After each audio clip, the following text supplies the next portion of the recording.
Bernard Miles, me and old Charlie, HMV.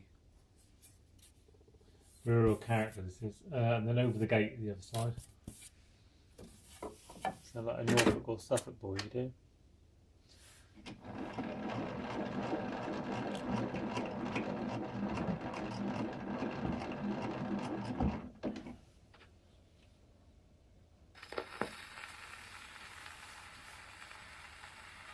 Good afternoon. I just been over to old Charlie's funeral. He been poorly a long time. I thought he might hang out till the autumn, but it seems he made up his mind.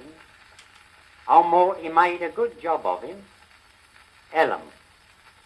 Some likes oak and some likes ellum, but old Morty says ellum comes up just as nice if it's dry. He says some of them started using 3/4-inch boards, but old Morty reckons he'd rather lie inside inch. Ah, that's thicker. I seen old Nobby at the graveside. He ain't been outside for nigh on 6 year. I says to him, how old are you, Nobby? He says, 98. I says, soon be your turn, won't it? And he laughed. I shan't die, he says, I knowed it. Ah, shouted at me like that. I shan't die, he says. I wouldn't be surprised if he don't, too. Well, there was a subject over in Albury, lived to be 112. He never died. I went into him one morning, he wasn't there. I never seed the going of him. That was old George Eliot. What was?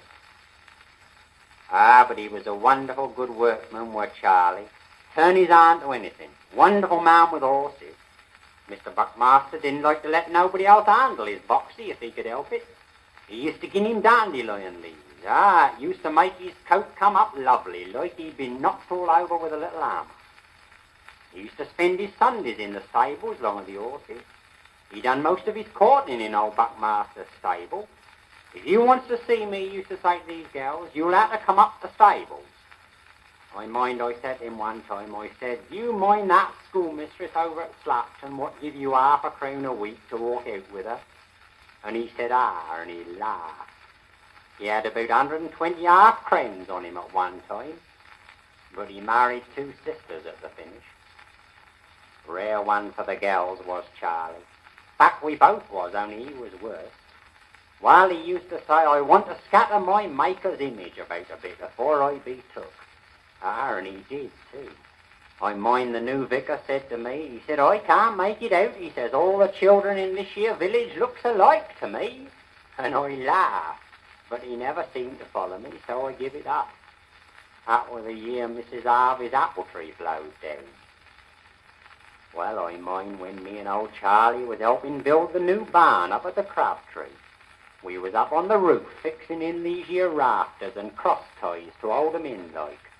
And the archaeologist come by what was digging over on the dibbler.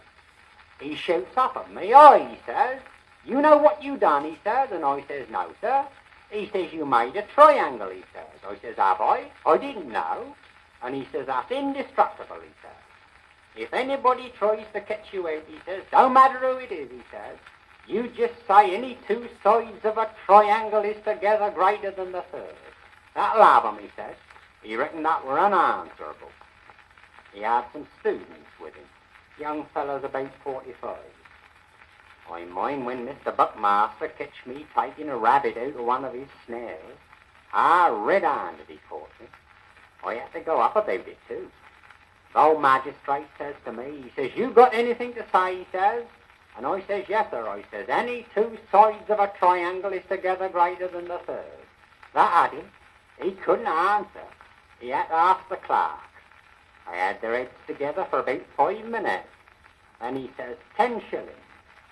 I reckon I'd have made that £1 if I hadn't known that. I told this year old archaeologist when I seen him next time, and he laughed. He says, I see I shall have to learn you all about the square on the Pythagoras, he says.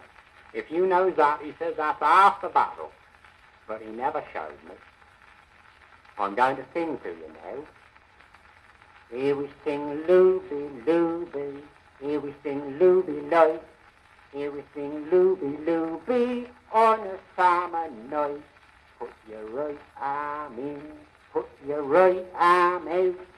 Shake it a little, a little, a little, and turn yourself round about. Good afternoon.